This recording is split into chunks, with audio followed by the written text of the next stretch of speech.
And we're recording in 3, 2, 1. As the New York Giants cruise through the end of training camp, I have a few random thoughts that I need to get off my chest. I'm going to tell you what they are coming up next on the Locked On Giants podcast. You are Locked On Giants, your daily New York Giants podcast. Part of the Locked On Podcast Network, your team every day.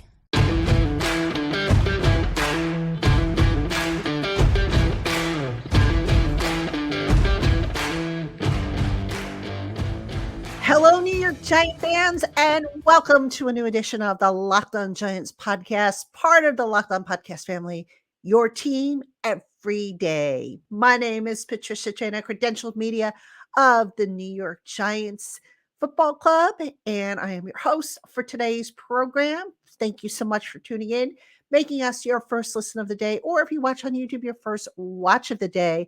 Special shout out to my everydayers, my newcomers, and everybody in between. You guys are the best. Seriously, I have the best audience out of all the Locked On podcasts. I believe I do at any rate. So thank you for tuning in.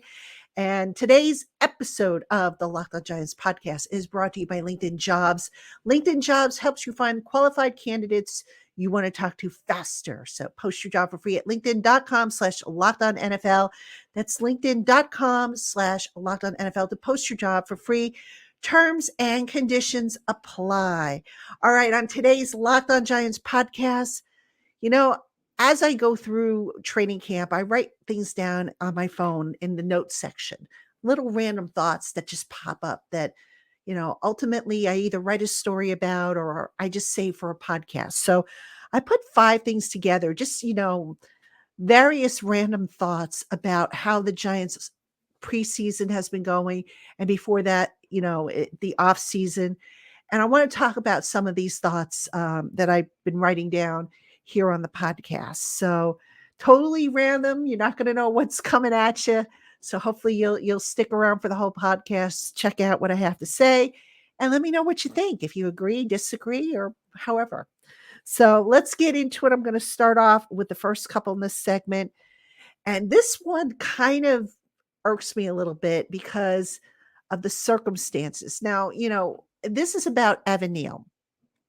And everybody talks about how hopefully Evan Neal takes the same type of quantum leap that Andrew Thomas took in year 2 of his career. And that's, perfectly fine. That's perfectly accurate to say and everything like that. But, I got to thinking about, Andrew Thomas's rookie season and what went wrong there, and Evan Neal's. And the circumstances are a lot different. If you remember with Andrew Thomas, came out of Georgia, first round pick, as we know, and he went through multiple coaching. The coaching was never consistent with Andrew Thomas in the rookie year. And then you throw in the injury that he had, the ankle injury, which was a problem. And pretty soon you had people wondering why the kid looked like an absolute mess. Well, you had, remember, Mark Colombo teaching him one way, and then Mark Colombo got fired, and then Googs came in and he was teaching him a different way. And it was just an absolute mess for Andrew Thomas. And I think once they settled on, a offensive line coach, the following year they brought in Rob Sale, and Thomas had consistent coaching, instead of somebody screwing with his technique all the time. The ankle injury kind of resolved itself once he had surgery on it. That's when things started to take off for Andrew Thomas. He started to get better and better and better. So I thought the revolving door of coaching that he had kind of messed him up a little bit. Now, he's been consistent. Bobby Johnson, obviously new last year 2 with Bobby Johnson, and Andrew Thomas is just getting better and better and better. Evan Neal, his situation's a little bit different than Andrew Thomas's.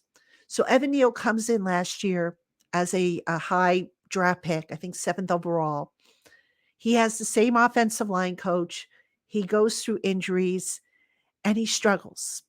Now, I still think with Evan Neal, a lot of his struggles were twofold. The reason for the struggles were twofold. Number one, he was making the flip from the left side, where he played as a senior at Alabama, to the right side. And folks, I know that he played right tackle at times while at Alabama, but he had gone basically the entire year, his last year of college, playing on the left side. So when you do something consistently day in and day out, sometimes you forget, or your muscle memory dulls a little bit doing it the other way. So Evadil comes in and he struggles. He gets the knee injury mid-year, which further adds to it. And now suddenly the kid can't get comfortable. He's not only not comfortable on the right side, but the knee injury is making him uncomfortable. And just, you know, I know the coaches work with him on his stance to get him comfortable and everything like that, but he had his struggles. So now here we are, year 2. The coaching's still consistent. It's still Bobby Johnson leading the way. And Neil hasn't looked horrible, but again, up and down a little bit early on in training camp before that, he got concussed. Um, I didn't think he looked bad in the preseason game last week against Panthers. In the practices since he's been back, a little inconsistent here and there, but not as, nothing like that makes you sit up and say, oh my God. But here's the thing with Evan Neal, again, yes, the objective is the same as with Andrew Thomas. You want Evan Neal, a first round pick, to take that big leap forward. But, I just wonder sometimes if the pressure on the kid is a little unfair. And by that I mean, okay, look, again, I know he's a high draft pick. I know the expectations are high as they should be. But sometimes, I don't know, you just question, I guess, the mettle of the kid and if he's able to block out the noise and really work at his game. Now, I believe Evan Neal can do that, but I need to see it, going into, this last game against the Jets, if he plays, which I don't know if he's going to play or not. And then certainly when we get to the regular season, because we can't have the ups and downs, the peaks and the valleys. We've got to have more peaks than valleys with Evan Neal's game. And if we don't, it's going to be a long year for the Giants offense. So that's the first thing I wanted to just mention regarding these thoughts that I wrote down. Now, the second thing I want to mention, this one is probably going to be a little unpopular, but I couldn't help but think this when I was watching the game against the Panthers last week. The opening series with the starting offense. Did anybody notice anything unusual about that series? Did you? I'll give you a second because I sure did. Give up? There was no Saquon on that entire series. No running game, really, other than Daniel Jones, taking off on the scramble. Now, why do I mention this? Well, all throughout the preseason, we had, people saying the Giants offense can't function without a running game. They can't function without Saquon. All right. Now, granted, it was one series. And some people will make the argument that the Panthers are a rebuilding team and they're not very good. But you know what? The Giants offense sure looked good, despite the fact that it didn't really run the ball, despite the fact that Saquon wasn't on the field. And it's interesting.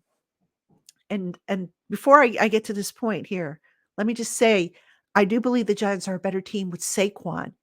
But what's interesting about it is that, and I've said this before, the Giants offense is not solely reliant on Saquon as it might have been in the past. And it just makes you wonder, moving forward, what might happen in terms of his value if they have to go through this, whole song and dance again with the contract situation, which they will, assuming they want him back after this year.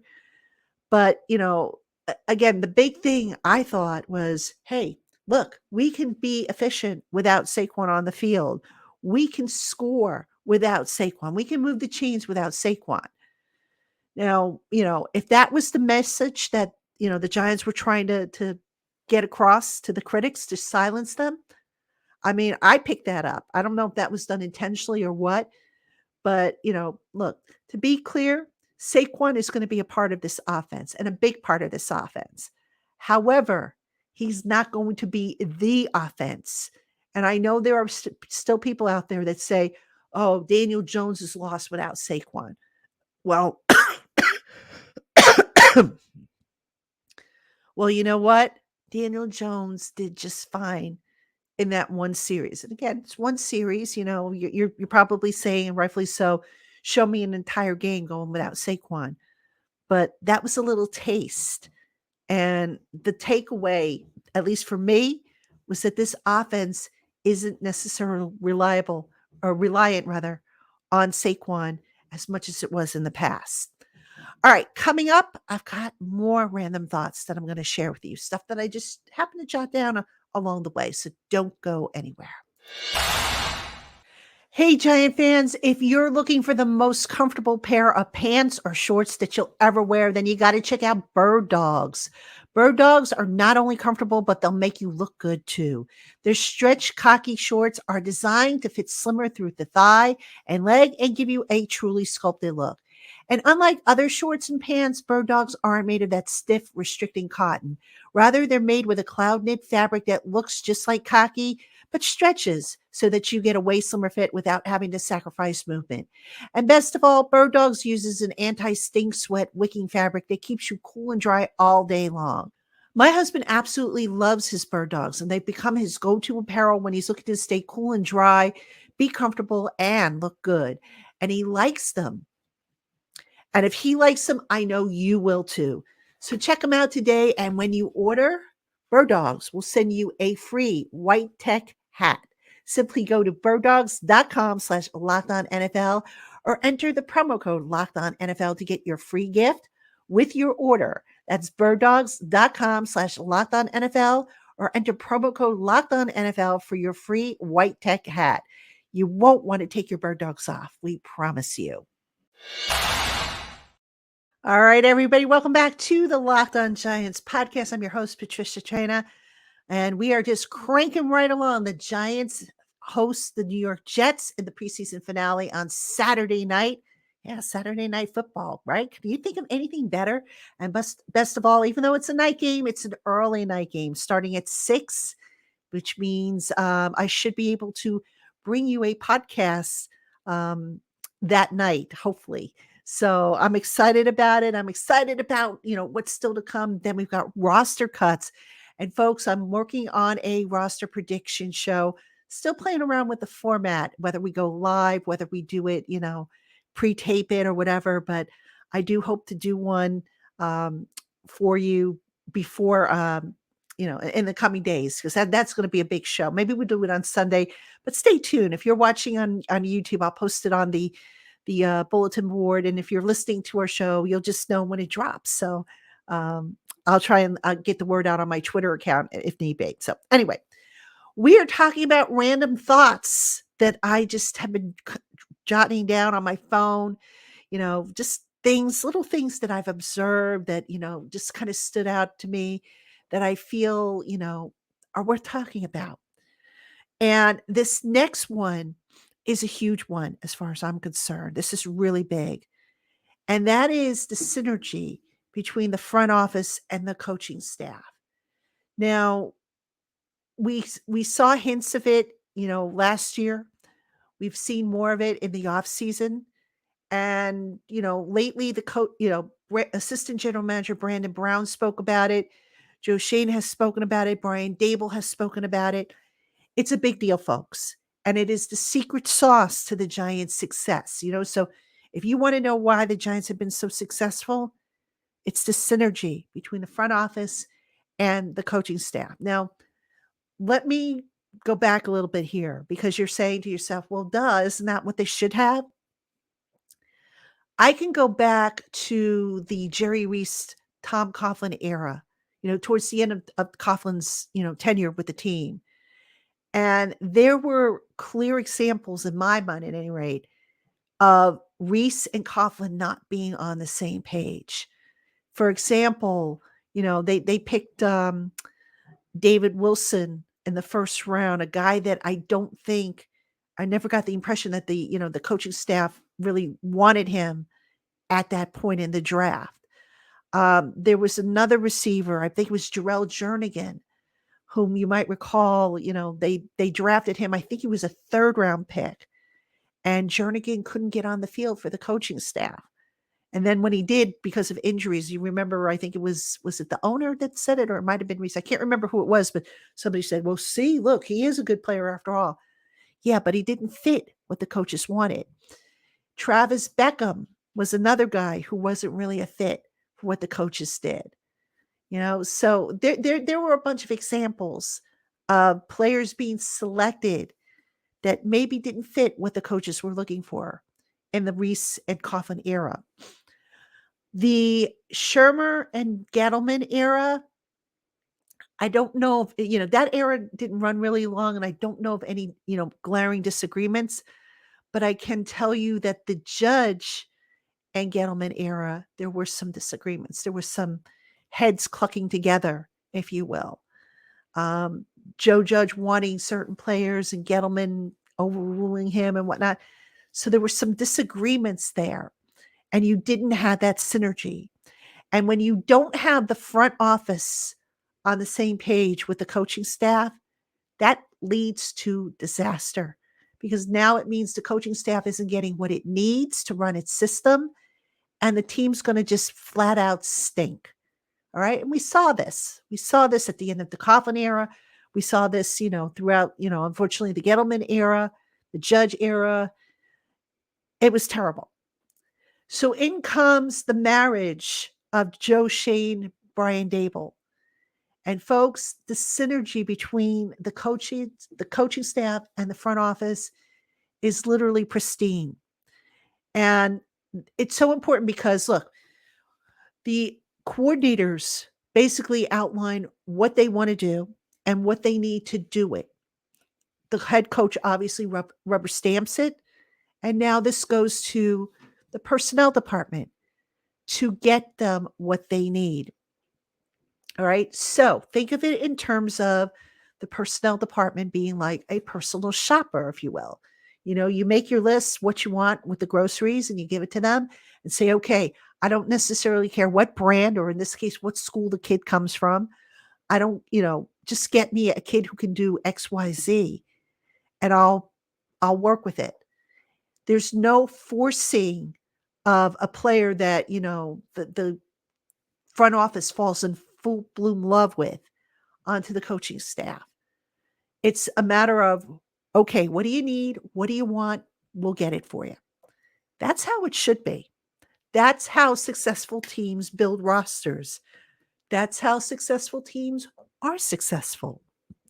And it was a missing ingredient for, much of the last decade before Shane and Dable got here. Listening to Brandon Brown speak on Monday, it was just, to hear the, how they find these guys, how they uncover these guys, and they say, like Jordan Riley, they were telling this story about how they found Jordan Riley. And, all of a sudden it was like, hey, you guys got to come out and see this guy. And then all of a sudden now you have Wink being made aware of this guy. You have Andre Patterson, the defensive line coach, being made aware of him. And, oh, hey, yeah, this is definitely a guy that we could use. So in that case, it wasn't a matter of, Wink or any of the defensive coaches saying, we have to get Jordan Riley. It was a specific skill set they were looking for. And again, it didn't matter necessarily the brand or the school, or in this case, really even the experience, because Jordan Riley really didn't have a whole lot of experience given how well traveled he was. So there was concern he might be a developmental project. Well, they went out and they got this kid, because the scouting department vetted him. They did their homework on him. They felt comfortable enough to come back to Wink and the coaching staff to say, hey, we found this kid. We think he's going to be a fit. You take over now. You work him out and you tell us what you think. And voila. I mean, because let's face it, folks, be honest. How many of you had Jordan Riley on your draft boards for the Giants? How many of you had Jordan Riley on your draft board at all? My guess is not a lot.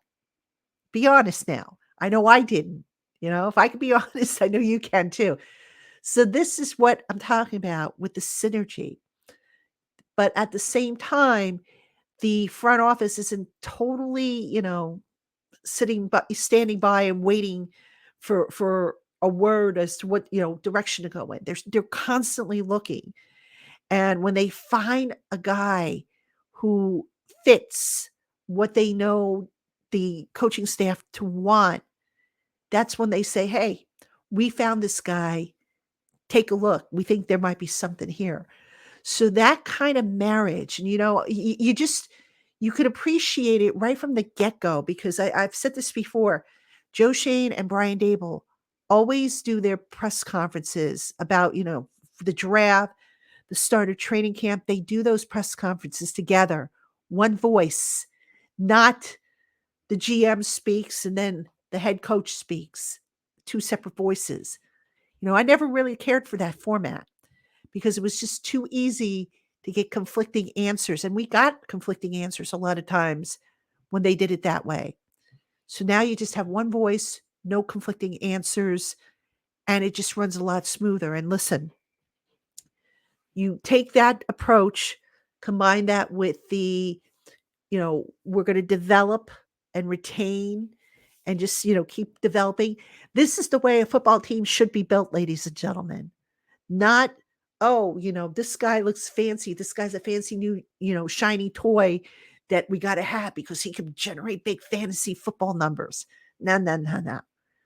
This regime understands that. They get it. This coaching staff understands and gets it. And that is a big reason why that the Giants were able to expedite their rebuild last year, why they will be further along this year. That synergy is so important. And I think it's been an underrated storyline with this team for the last, year and a half that this regime has been here. And it was high time that, it was mentioned. And I'm glad that, they were able to talk about it and mention it because it is just so important moving forward. So, all right, I've got 2 more points I want to make for you. I'll make them for you after this. Hey, Giant fans, these days, every new potential hire can feel like a high stakes wager for your small business. You want to be 100% certain that you have access to the best qualified candidates, right? So that's why you have to check out LinkedIn Jobs. LinkedIn Jobs helps you find the right people for your team faster and for free. I myself have used LinkedIn Jobs to find people for Giants Country, the site that I run over on SI's Van Nation. And the process is not only super easy, but it's a big time saver. Simply add your job and the purple hashtag hiring frame to your LinkedIn profile and spread the word that you're hiring. Simple tools like screening questions make it super easy to focus on candidates with just the right skills and experience so that you can quickly prioritize whom you'd like to interview and hire. So don't spend time sorting through endless resumes and dead-end leads. Put LinkedIn Jobs to work to you today for free by visiting linkedin.com/LockedOnNFL. Terms and conditions apply. All right, everybody, welcome back to the Locked On Giants podcast. I'm your host, Patricia Traina. Happy to have you with us. And a special shout out to my subtext community. You guys rock. The questions that you have been submitting for our private video, our private Blue and A video, have been awesome. Please, if you have questions, you guys know how to get them to me. It's a secret, it's a secret just for the subtext community members. And as for the rest of you who want to ask me questions, you can drop them in the comments section below. You can send them to me over on Giants Country. I'll pick them up over there. But, just I'd love to hear from you guys, but I did want to send a shout out to my subtext community. And I also am working on something. I've got to find out if I can do it. But if I can do it, I have something special planned for you for the season. So hopefully I'll be able to do it. I've got to get permission to do it, but if I get it, I think you guys will like it. So stay tuned for more details on that. All right. On today's Locked On Giants podcast, I'm giving you some random thoughts, just certain things that I've observed, that I've just written down that I feel deserve to be talked about. And I've got two more that I want to cover on this show. And this one kind of really came to me today as I was watching practice because I was watching the activity on the sideline because while special teams was going on. And I said, you know what? Now that I think about it, this has been going on quite often.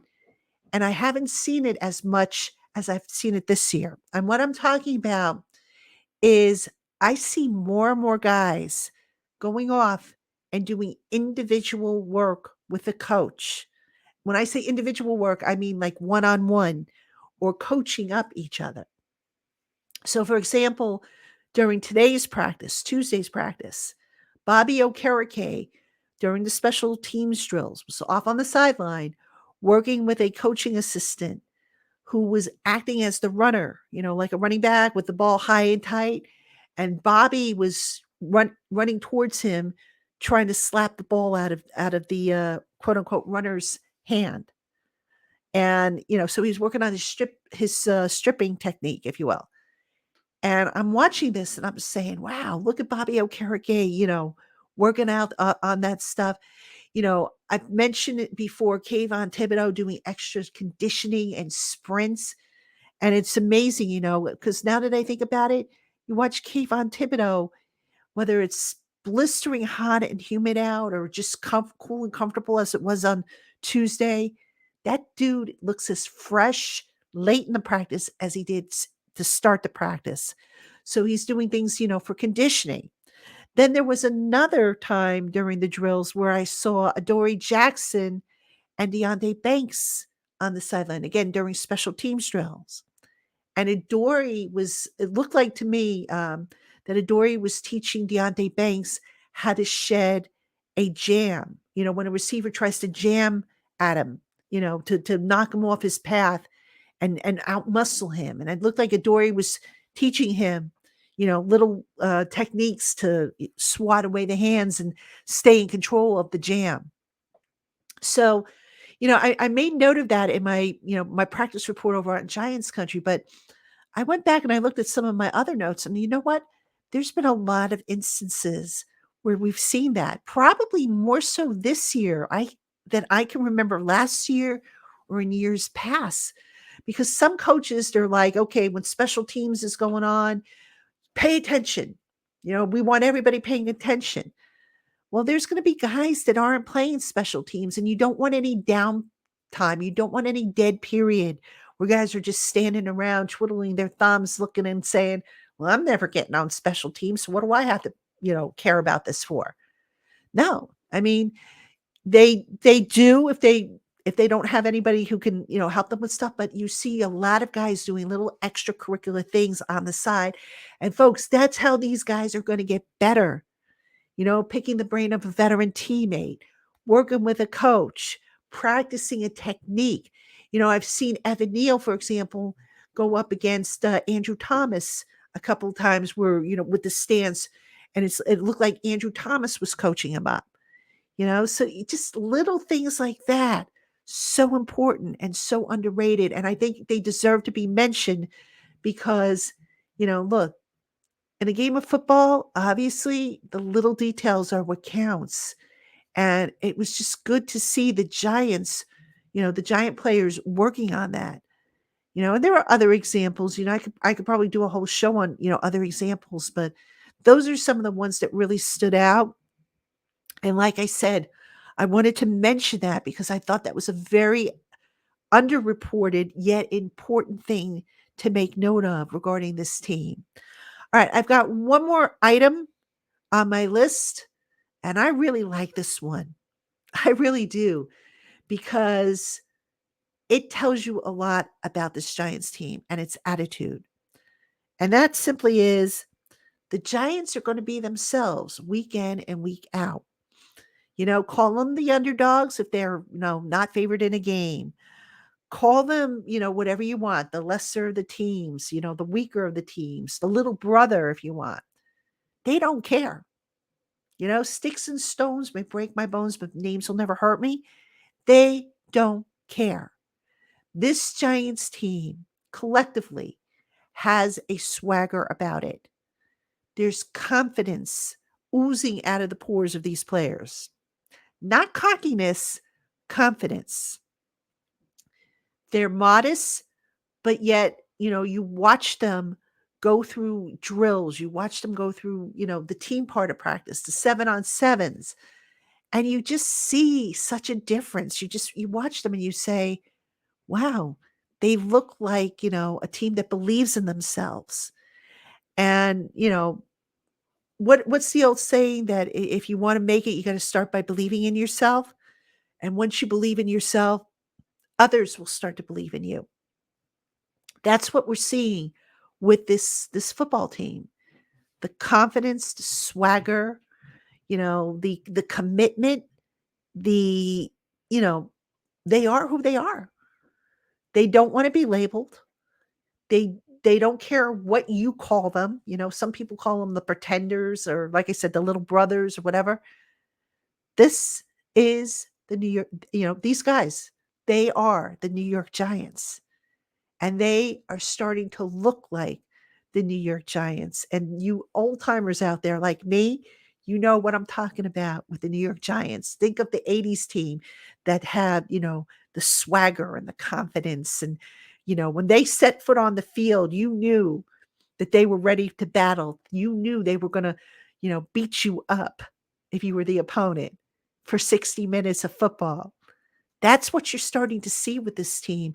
And that was a quality, believe it or not, that you really didn't see until, Dable got here. Other coaches talked a great game. They talked about smart, tough, dependable words. This team's doing it. You see it. It's hard not to miss. And this team, if everybody stays healthy and this team, carries all this stuff over to the regular season, oh gosh, is it going to be fun to watch this team? Are my Monday shows after a game going to be fun to do? All right. And it's high time, folks, because the dark days, I think we could say the dark days are over. And I know I can't wait to go through the season and see how this season unfolds and how this team continues to mature. Because I think finally we can say that this New York Giants franchise is on the right track. All right, everybody, that's going to do it for this edition of the Locked On Giants podcast.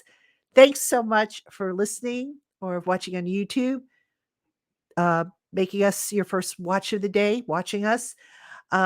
Keep it here all week long. Like I said, we're going to have more shows. I'm going to try and get you a couple guests. Saturday, obviously, we'll do the Jets wrap up. At some point, I will do a roster preview show. I've just got to make arrangements for that. So we'll work all that stuff out.